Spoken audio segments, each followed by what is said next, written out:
Somos Luis Velázquez y Eduardo Porcarelli. Los invitamos a que nos acompañen todos los viernes a las 9 de la mañana en El Séptimo Laberinto. Un viaje por los confines de nuestro mundo interior y exterior. Ciencia, filosofía y esoterismo por lavisiónradio.net.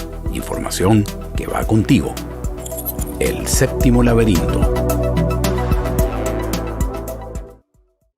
Hoy tenemos una invitada muy especial para hablarnos de un tema muy presente, sobre todo en este siglo XXI, en la medida que todas estas herramientas de comunicación nos permiten interactuar más, pero desde la distancia, quizás se agranda esta sensación de soledad. Acabamos de casi concluir un periodo de encierro obligatorio que fue el de la pandemia del COVID. Y bueno, la soledad está presente en el día de hoy de muchas maneras.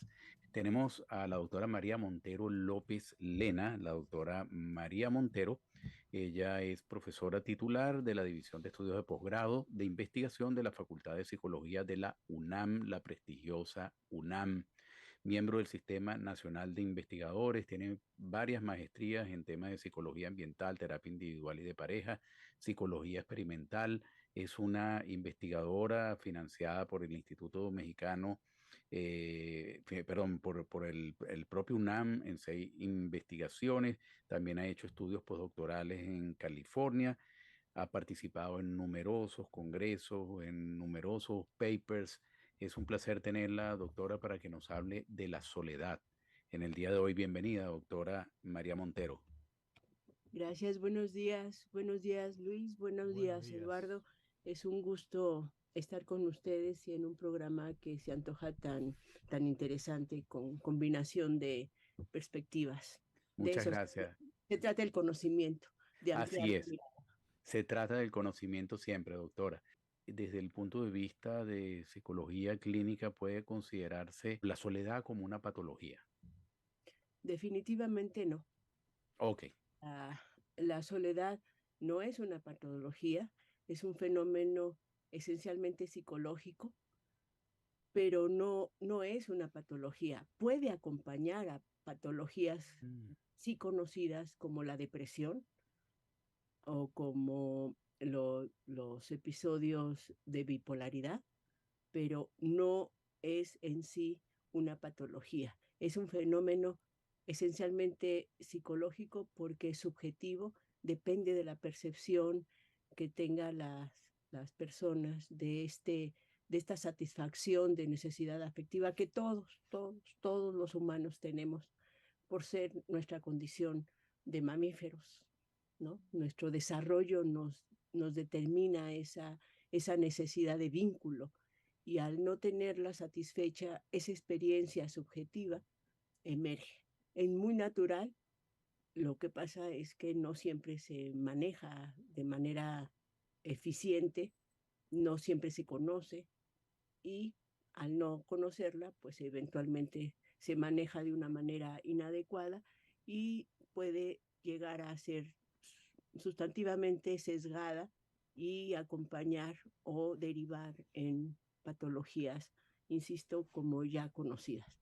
Pero reitero, la soledad en sí misma no es una patología. Doctora, hay una pregunta y es más bien una pregunta que he tenido siempre. Necesariamente la soledad es la falta de contacto con otras personas, con la propia comunidad que te rodea o con la familia, pero sin embargo, a veces uno tiene la sensación de que estar solo no necesariamente implica soledad. En cambio, a veces uno está con una compañía y se siente igualmente solo, siente soledad. Así es, así es. Y lo que han identificado en la primera parte de esta pregunta es la diferencia entre estar en un aislamiento físico y la experiencia subjetiva de soledad. En el 2001 yo publiqué un artículo que se derivó de una revisión verdaderamente extensa, dio lugar a a mi tesis de doctorado. Y con base en todos los modelos que existían hasta ese momento de la soledad, lo que yo definí o abstraje como definición de la soledad es que es un fenómeno esencialmente psicológico, subjetivo, porque depende de la percepción de la persona. Y el punto es que tiene un componente esencial de desequilibrio, eso es cierto, Mm. ¿no? Entre lo que yo necesito o percibo necesitar como afecto y lo que yo recibo como afecto del exterior, obviamente esa comparación produce o no el sentimiento de soledad y produce también las diferentes manifestaciones de la misma. Hay un continuo que puede identificarse. Cuando la gente está aislada, como Robinson Crusoe, muy posiblemente él pasaba por episodios de soledad, pero él tenía su compañía, su amigo Viernes lo acompañó en toda la travesía. Y esa percepción de compañía satisfacía sus necesidades afectivas. Cuando Luis, sí es el que dijo de que se sentía sola Sí. y en compañía, esa es la percepción más descarnada de la soledad. La soledad en compañía implica que uno no percibe satisfecha esa necesidad y es la más triste, se puede decir, porque pues estando en compañía no se valora esa compañía, la relación que hay con esa otra persona no es satisfactoria y entonces el sujeto se puede sentir desvinculado y el vínculo afectivo es esencial para nosotros como seres humanos. Por eso la soledad es un fenómeno esencialmente psicológico. Repito, deriva del desequilibrio entre mis necesidades y la recepción de afecto que yo identifico. Entonces, ahí hay todo un mundo para descubrir, porque muchas veces uno puede tener más necesidades que la que el contexto nos da. Y por eso también, por ejemplo, yo desarrollé un instrumento que identifica 4 fuentes de soledad. La primaria es la soledad ontológica, ¿no? La que uno mismo no encuentra sentido a la vida, la soledad que viene de, la, de la ausencia de la familia, la pareja, ¿no? Otra fuente es la soledad que viene de la carencia de afecto que proviene de los amigos. Y la última, por extensión, es la soledad que proviene del contexto social, ¿no? De los compañeros de trabajo o de los colegas, cuando se tiene una red social que puede llegar a ser insatisfactoria. Entonces esas son las fuentes de afecto que nosotros tenemos y que pueden producir esa experiencia de soledad cuando percibimos ese desequilibrio entre lo que tenemos y lo que percibimos. Doctora, muy interesante todo lo que nos está diciendo. Entonces, uno encuentra casos de personas que están solas y se sienten acompañadas, sea por su fe, porque aun cuando no tengan interactuaciones diarias con las personas, les basta con una pequeña interacción para sentirse acompañadas. Y personas que están muy acompañadas, pero se sienten solas. Allí en ese caso en particular, esas personas que están muy acompañadas y se sienten solas, el problema es de la persona que quizás no sabe interconectar con los demás, o el problema es una falta de entendimiento con las demás personas en cuanto a intereses, en cuanto quizás unas son más profundas espiritualmente y se sienten incomprendidas por las otras o viceversa. ¿Qué tipo de situaciones se presentan en el caso de personas que están acompañadas pero se sienten muy solas? ¿El problema es de la persona o el problema son de los demás? Es una interacción, pero obviamente comienza con el proceso de socialización. Por eso es tan importante que nosotros identifiquemos los sentimientos y actualmente hay toda una línea de desarrollo dentro de la psicología que es la línea de gestión emocional. Hay que enseñar a los niños a gestionar sus emociones desde pequeños, desde bebés. De hecho, desde el punto de vista filosófico, unos autores como Mustakas, Mijuskovic, dicen que la primera experiencia de soledad fue cuando nacemos, porque nos separamos. No tenemos forma de decirle a un bebé si se siente solo o no, pero el punto ahí es que es una interpretación más que una realidad. Es cierto que hay un choque físico, eso no lo podemos evitar, entre salir del vientre materno al exterior, pero la concepción de soledad, insisto, es subjetiva y para eso necesitamos lo que se denomina todo un proceso de socialización. Por eso nosotros aprendemos a denominar lo que experimentamos a través del lenguaje. Cuando nosotros hacemos este curso de vida eficiente, enseñamos al niño cómo identificar las diferentes emociones y sentimientos que produce la socialización. Cuando nosotros evolucionamos o nos desarrollamos en un ambiente empático, suficientemente rico de estimulación afectiva, social, cognitiva, entonces podemos tener capacidades o recursos, como yo les denomino, psicológicos y cognitivos para explicarnos por qué a veces la gente que queremos como que parece que no nos hace caso. Pero el parecer no quiere decir que no nos haga caso, sino que nosotros otra vez la percepción la interpretamos y decimos, ya me dejó de querer, como Alicia con el conejo, ¿no? Entonces, el punto aquí es capacitar a los niños, desde niños, a identificar que va a haber normalmente separaciones. Eso es normal. Y es normal que que sienta uno ese vacío momentáneo y hay que gestionarlo. ¿Cómo? Pues identificando los recursos que nosotros tenemos, recordando que mamá nos quiere, que papá nos quiere, que hermanos nos quieren y que tenemos ese vínculo, aunque no nos los estén repitiendo. Eso se llama madurez.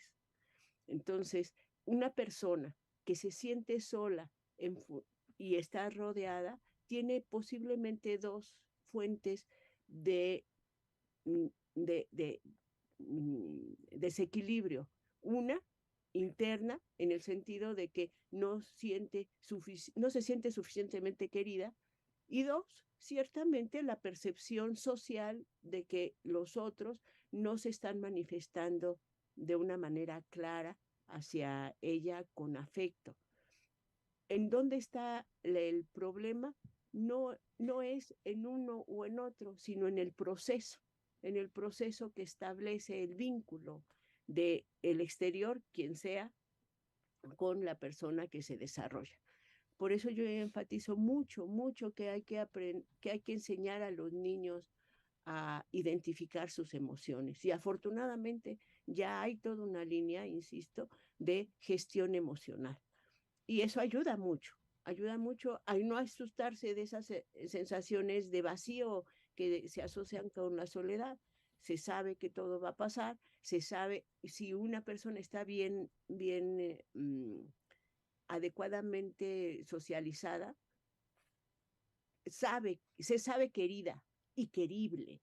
Eso es fundamental para evitar estas sensaciones de soledad profunda. Hay una diferencia también desde el aislamiento físico que puede sentirse la persona acompañada, aunque socialmente no esté con otras personas.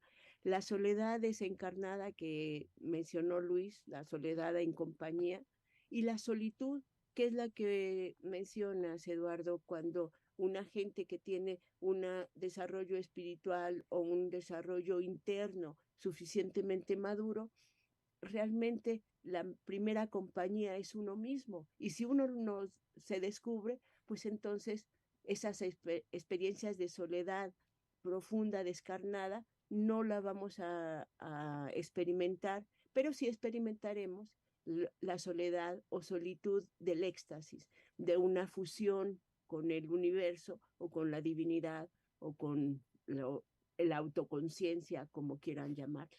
Sí. Doctora, permítanos ir a una primera pausa, pero le quisiera dejar una inquietud y me viene la imagen de un monje, los monjes budistas que tienden de tanto en tanto a retirarse por incluso por años en algún lugar en donde están completamente solos. ¿Cómo podemos clasificar eso? ¿Cuál sería la sensación que ellos están sintiendo? Es decir, humanamente somos iguales, pero ¿hay algo diferente? Pues biológicamente no deben tener ninguna diferencia. Lo esencial es que tienen una práctica de meditación y una filosofía de vida que les indica que, que la esencia del Zen, por ejemplo, es eliminar la otredad. Tenemos dificultades porque hay una diferencia entre el yo y el otro. Cuando meditas, lo que se busca es eliminar esas diferencias. Y esos monjes que pasan años meditando, incluso en condiciones de absoluto silencio, lo que se, es factible que realicen es una capacidad cognitiva para eliminar la diferencia entre la autoconciencia o la conciencia total y el ego, ¿no? El yo. Cuando uno habla, habla a partir de esta individualidad que tiene una historia que nos hace diferentes, porque cada uno pertenece a diferentes familias y tiene diferentes procesos de socialización. Pero el monje budista particularmente lo que hace es tratar de eliminar esa diferencia entre la conciencia plena o la divinidad total y el ego. Y en ese sentido, pues ya no hay un yo que se sienta excluido o apartado. Y por lo tanto, la experiencia de soledad se convierte en una experiencia de éxtasis. Mientras los otros lo ven apartados y aislados, él no alcanza, él o ella, porque también meditan las mujeres, ¿no? Se Exacto. siente fundido en esa totalidad. No hay un yo que identifique lo otro de sí mismo. Y eso se llama éxtasis. Lo Excelente. que yo me pregunto, escuchándola, es el individuo que fortalece su ego. O sea, mientras más fortalecido tiene el ego, más necesidad tiene de compañía, es lo que estaría entendiendo. Y quiero que usted le agregue un elemento adicional.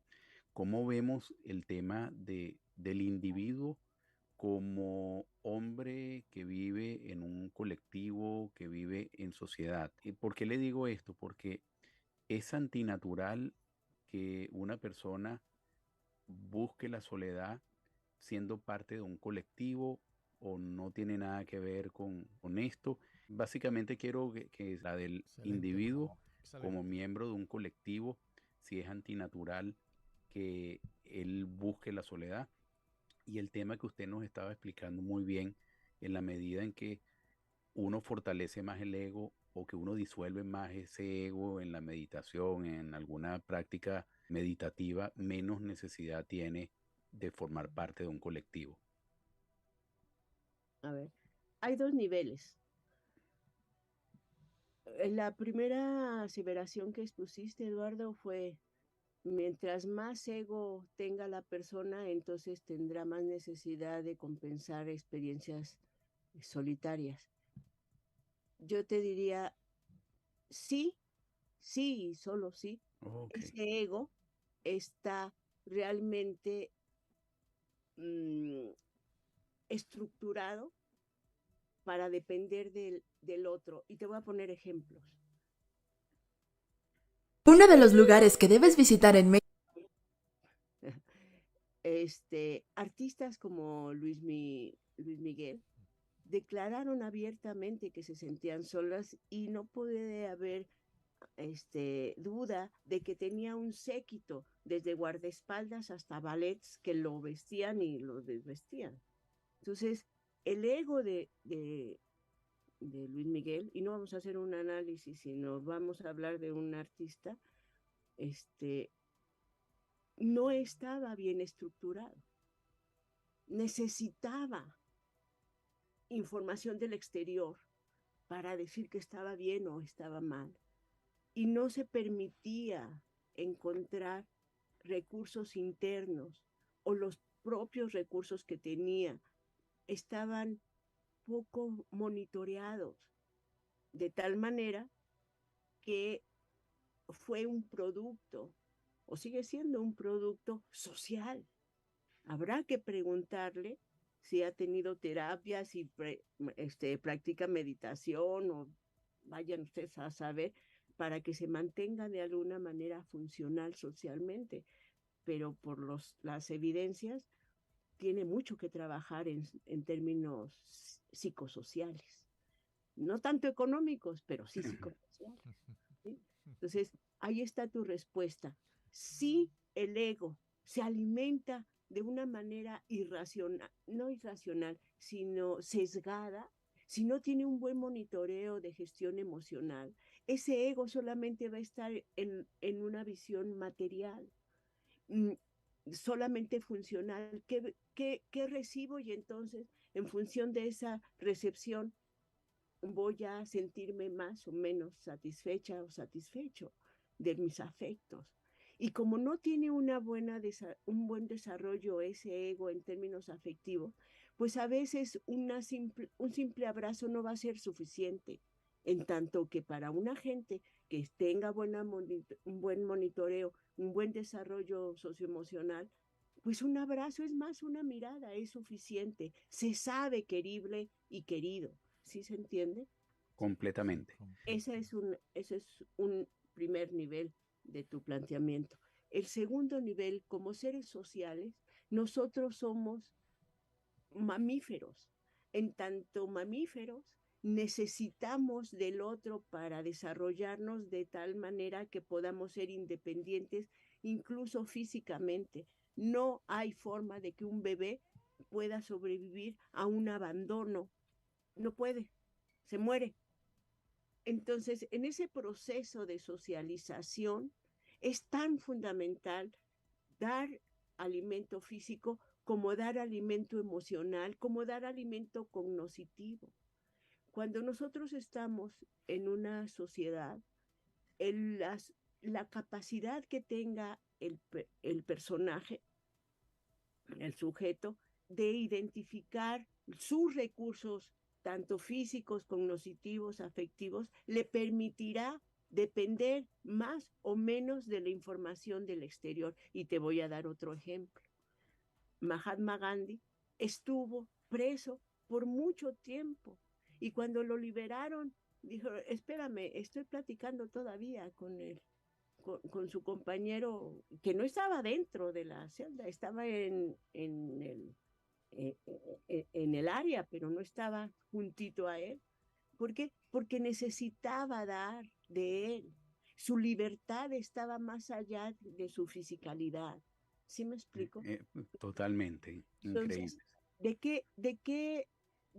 ¿cuál es la diferencia entre un artista, no pongámosle nombre, entre un artista que, que fue que su desarrollo fue sui generis, como todo nuestro desarrollo, todos nosotros, pero el punto es que les faltó lo esencial de sentirse querido, amado, a pesar de todas las cosas? Es por eso tan fundamental, soy psicóloga, sé que el aspecto psicológico es fundamental, pero sí hay que documentarlo bien, porque se soslaya.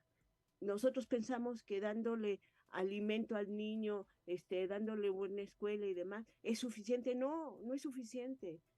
Es fundamental acompañarlo a descubrir sus propias emociones. Cuando el artista no tiene, o este sujeto llamado artista, no tiene una buen acompañamiento, un buen desarrollo, una buena integración yoica, sí se siente solo en medio de la multitud. Cuando la gente entiende que de suyo tiene la compañía interna y la alimenta y la procura y encuentra en la otredad el reflejo de su generosidad y de su madurez emocional, entonces se llaman algunos estadistas, otros filósofos, otros también artistas, pero de otra manera, no de farándula, sino artistas de escritores, porque nadie puede encontrar el tesoro interno en la multitud, en el ruido. No hay forma. Nos eliminan, nos dan, no, no nos permiten integrar nuestros recursos emocionales, cognitivos, sociales. Entonces, esta persona que es un ente social bien estructurado, se permitirá tener y buscará momentos de soledad, pero no para excluirse, sino para crecer y madurar. Y regresará a la sociedad de una manera fluida y se extraerá también cuando lo necesite, porque tendrá buenos detectores internos para decir, ahorita estoy saturado, me retiro, pero regreso porque tengo una red que me recibe y yo sé que me van a recibir cuando yo los busque o los necesite o ellos me necesiten, ¿no? Entonces eso se llama madurez. Magnífico. Doctora, hay una Sí. pregunta que quería hacerle y tiene que ver con un señalamiento de Eduardo al principio del programa, durante su presentación, y tiene que ver con la explosión tecnológica que está habiendo en el mundo y sobre todo las aplicaciones, las redes sociales. Y uno cuando va caminando por la calle consigue a jóvenes, fundamentalmente a jóvenes metidos, imbuidos sus teléfonos inteligentes, jugando o metiéndose en una aplicación o en una red social. Y la percepción que uno siente, o al menos lo que yo siento cuando me acerco a esa persona, es de una soledad muy profunda. Y en segundo lugar, he conocido gente que habla de amigos, pero los amigos están en Facebook, nunca los ha tocado, nunca los ha visto en persona. ¿Qué pasa en esos casos? Esa es soledad inconsciente, se podría decir. Bueno, por principio yo no respeto la aproximación de las estructuras inconscientes, pero no creo. Nosotros tenemos un universo por descubrir que se llama cerebro y lo que nosotros decimos ahí que es inconsciente es una falta de verdadera percepción e integración de información. Pero regresemos al planteamiento que dice, y es un área verdaderamente importante. Yo siempre ando proponiendo las cosas que escribo, ¿verdad? Pero sí, salió en el 2003 un artículo en Cyber Psychology que fue producto precisamente de ver cómo, en, cómo el ser humano se está adaptando a estos nuevos ambientes. Y estoy hablando del 2003, cuando todavía no teníamos el multiverso, ¿no? Es cierto, en 1998, en American Psychologist, salió el primer artículo escrito por Robert Crouch que se titulaba La paradoja del Internet. El Internet nos conecta en todo el mundo, pero la paradoja era, estamos conectados, pero estamos solos, ¿no? Y para mí la paradoja fue después cuando Kimberly Jung eh, desarrolló un instrumento que liberó en las redes para ver la adicción al Internet. Entonces, así como que estamos viendo si alguien es adicto a la marihuana, haciéndole fumar marihuana, ¿no? Así como que vamos a ver cómo evaluamos esa adicción. Pero bueno, está el cuestionario de Kimberley y está la paradoja del Internet. Y lo más importante, está la evidencia del conocimiento humano.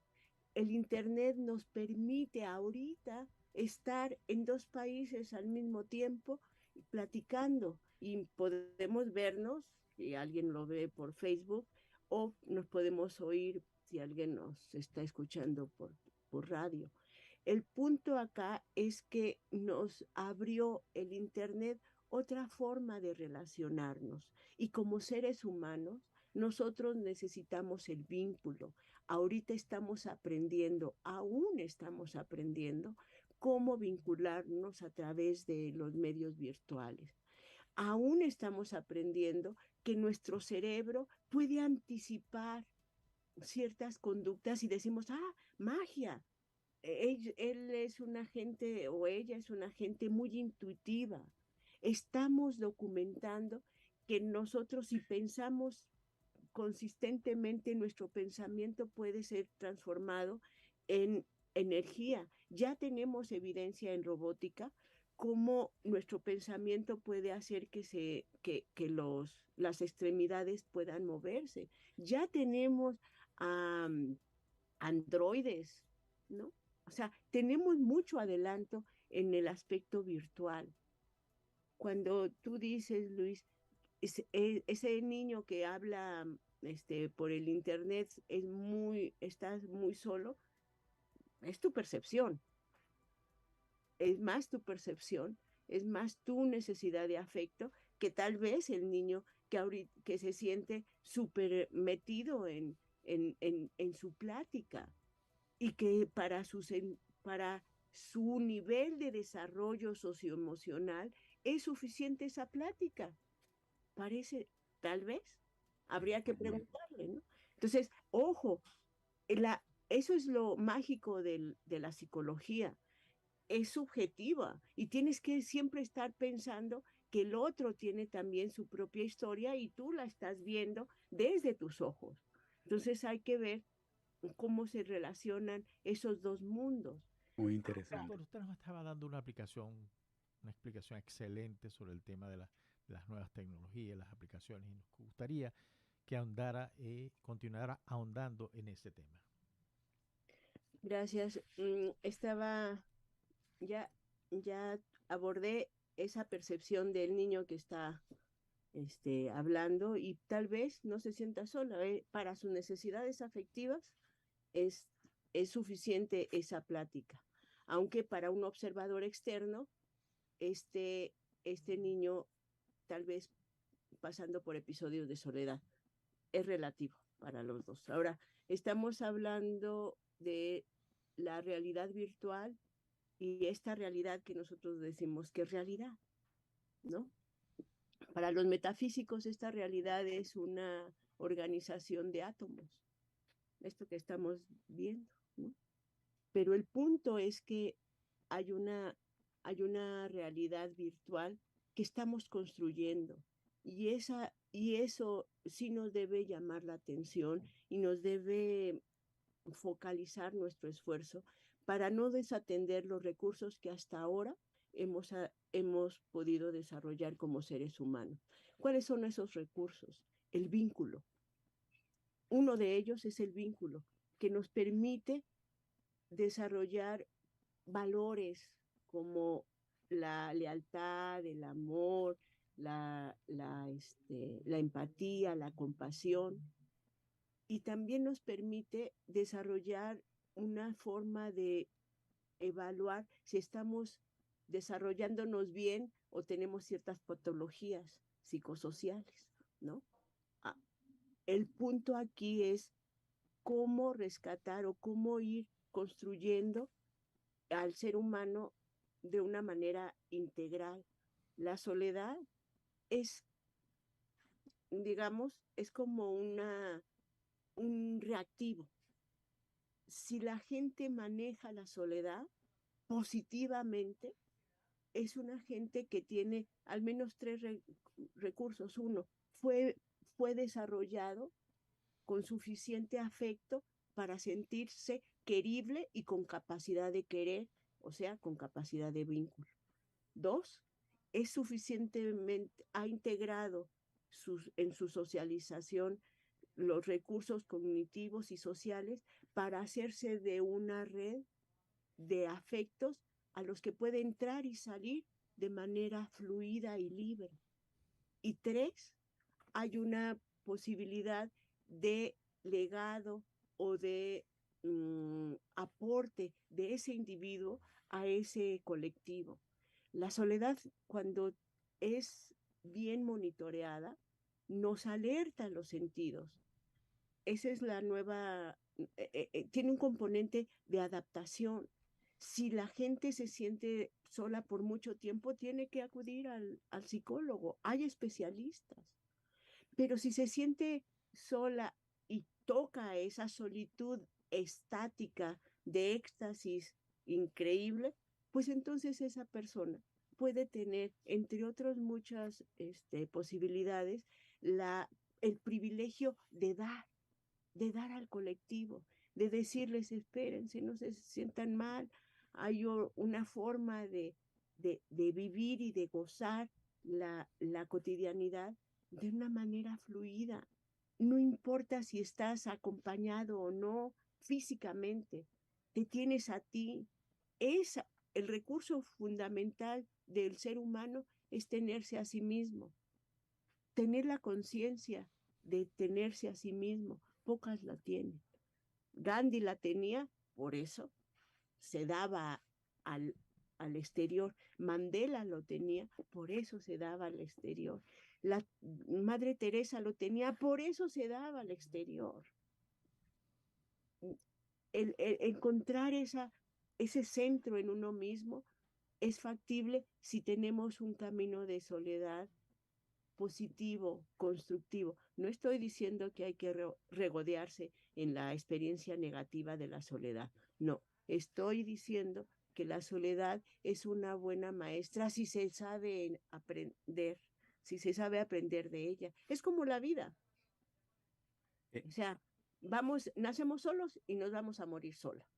Pues bueno, vamos a ver cómo vamos a transitar por esta jornada de vida de una manera constructiva. Personas que usted menciona, sí, siendo personas muy centradas, les es mucho más fácil contribuir al colectivo, pero también conseguimos las personas que no están centradas y necesitan casi de forma obsesiva una compañía todo el tiempo, ¿no? Pero quiero aprovechar y preguntarle, como usted ha hecho muchos trabajos sobre investigación sobre la vejez y la soledad, hoy en día es un problema realmente. Las poblaciones mayores están cada vez más solas, cómo pueden los estados atender esa problemática de las personas mayores, o estoy equivocado, no están más solas, tienen medios tecnológicos para estar más acompañadas. ¿Cómo está desarrollándose esa dinámica actualmente en nuestra sociedad contemporánea? Sí, le decía a Luis que estamos construyendo la realidad virtual. Todos, todos, aunque no seamos programadores, todos estamos caminando hacia allá y eso debemos tenerlo como conciencia. Y, y, y en sentido de esta asociación con la adultez mayor y la soledad, cuando dijiste tenemos un problema con palabras más, palabras menos, ¿no? Con los adultos mayores.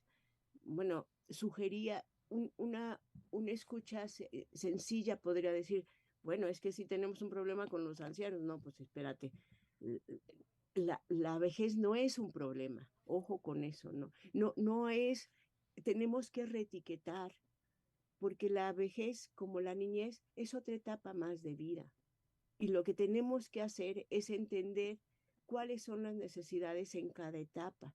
Y es natural que en este aquí y ahora tengamos sorpresa, que por primera vez en la humanidad tenemos 4 generaciones viviendo juntas. No sabemos tratar a los tatarabuelos, no sabemos, ni siquiera un tatarabuelo sabe qué es lo que está viviendo en medio del metaverso, ¿no? Ni siquiera sabe lo que es eso. Hay conceptos nuevos. Eso es un privilegio que estamos teniendo en esta generación. Ahora, ¿cómo poder ayudar a la persona mayor que es no solamente mayor, sino que está excluida socialmente con una visión capitalista de que si ya no produce, ya no sirve, y con Terrible. una visión modernista de que si no está con la juventud enfrente no funciona? Eso es lo que hay que transformar, no a la persona que está de manera privilegiada envejeciendo, sino transformar la visión de un colectivo que cree que la eterna juventud es lo mejor. ¿Por qué no pensar, no cambiar el diálogo y decir, vamos a aprender a vivir bien para morir bien? Porque vamos a morir de todas maneras. Entonces tenemos que vivir bien para morir bien. En la soledad nos permite aprender de nuestros recursos internos y percibir nuestro entorno de una manera más funcional. No es la única manera, pero es una manera viable y que nos ocurre queriéndolo o no, porque a pesar de que tengamos pareja, hijos y eventualmente hasta nietos, no, no van a vivir nuestra vida, nosotros la de ellos. Pero sí, la gente mayor es un recurso que en el colectivo no está siendo bien apreciado, porque la gente mayor ya habiendo llegado a 80 años nos puede enseñar simplemente Así cómo es. llegar a los 80 años. No es no verlas como una carga, sino como un recurso. Y en ese sentido, y volviendo otra vez a la soledad, en vez de verla como un fenómeno, deberíamos verlo como una potencia. Y tan así es que ya van 2 países. En el 2018, Inglaterra estableció el Ministerio de la Soledad. Y en el 2000, Japón estableció el Ministerio de la Soledad. Y créanme que no solamente es porque hay mucha población que vive sola, no, están descubriendo que hay un recurso de autoconciencia, de autoconocimiento que se está generando a partir de estos episodios de soledad bien manejados. Doctora, ¿qué le diría usted a la gente que sufre de eso que llamamos soledad, que no ha entendido que, como usted lo dijo, señor Méndez, son etapas, son momentos nada más? Porque siempre uno va a tener cosas que no nos hacen sentir tan solos. ¿Qué le diría usted a esa gente? Porque yo he conocido gente que está postrada en la cama por una enfermedad, que dice que nadie se preocupa por esa persona y sin embargo cuando se le presta ayuda eh, no la acepta, o si la acepta es a regañadientes, tiene algo, tiene algún temor, tiene alguna... Pero ¿qué le recomendaría usted al mundo? ¿Qué le recomendaría usted? También de personas que se han visto muy desengañadas por la sociedad. A lo mejor tuvieron una relación de pareja que fracasó, se decepcionaron de los amigos y deciden estar casi que a la fuerza sola, ¿no? O solo, como con un caparazón encima. Yo les diría que se reten a sí mismas. La gente que está postrada y que refunfuña porque le llevan un plato de sopa a alguien, ¿no? No alcanza a ver que hizo algo algo sencillito que permitió que esa otra persona le llevara un plato de sopa. Porque a veces es por obligación como ellos se sienten, pero por obligación no se hace un gesto de apoyo. ¿Sí me explico? Sí, el reto es que se desafíen a sí mismas para que descubran el tesoro que ellos tuvieron, que ejercieron, pero tal vez poquito, pero lo ejercieron de tal manera que reciben un saludo o una sonrisa. El punto aquí es el recurso psicológico de reetiquetar esta realidad. Podemos reetiquetar esta realidad diciendo, perdón, pero qué triste vida. Hay otros términos más técnicos, no lo puedo decir al aire, pero esta vida no vale la pena. Y quejarse todo el tiempo. No tuvieron pareja, no tuvieron familia, no tuvieron hijos, no tuvieron nada. Si nada más vemos esa parte de carencia, pues entonces vamos a terminar refunfuñando, porque no alcanzamos a ver la parte que sí tenemos, el vaso medio lleno, medio vacío. Si estamos viendo el vaso medio vacío, vamos a refunfuñar de todo. Pero si lo vemos medio lleno, nos vamos a comprometer. ¿Por qué? Porque lo llenamos nosotros, no los otros. Nosotros llenamos con esfuerzo, con ilusiones, con lo que sea, llenamos el vaso. Y el desafío es valorar ese tercio de vaso, ese quinto de vaso, ese octavo de vaso, lo que sea del vaso, lleno. Eso es nuestro desafío, responsabilizarnos de nuestros afectos, de lo que nosotros sentimos. A partir de nosotros damos al mundo, no es el mundo el que nos da, nosotros damos al mundo. Entonces, ¿qué les diría a esas personas? Yo les diría, desafíense, vean sus recursos. Los 5 pasos que yo siempre digo de la soledad es, primero vean qué es lo que les está pasando. ¿Se sienten solos? Sí, ok. Y reconozcan lo que se sienten solos. Y el tercer paso sería aceptar que se sienten solos. El cuarto paso sería integrar en nuestro ser, en nuestra conciencia, en nuestra cotidianidad, esa experiencia de soledad, identificando por quién o por qué nos sentimos solos. Nos faltan afectos del amigo, de la pareja, de los hijos. Hacer algo con eso. Y al final, el quinto paso sería amar esa soledad que me está diciendo que el hijo que yo quiero no me está reportando su cariño y tocarle, tener la suficiente valentía o humildad para decirle, oye, nada más, dime que amaneciste bien y por ahí te vas a enterar si yo amanecí, si es que se necesita esa manifestación. Uno tiene que ser responsable de nuestros afectos, porque los demás no adivinan lo que nosotros sentimos. Entonces nosotros debemos informarles, no reclamarles, informarles. Me gustaría que me hablaras, me gustaría que me dieras un abrazo. A partir de mí, yo te puedo pedir a las cosas. Es diferente a decir, oye, tú no me hablaste, tú no te acuerdas de mí, tú me estás abandonando. No, es a partir de las necesidades de uno. Me gustaría una llamada y yo hablar.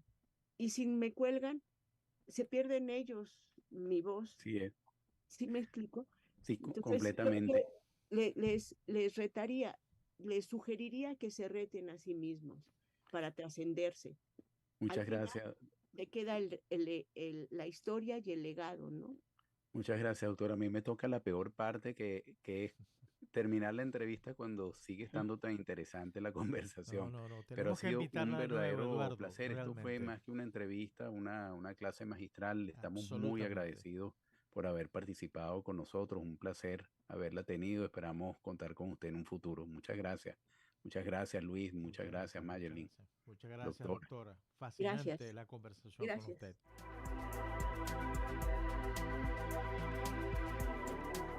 Hasta luego.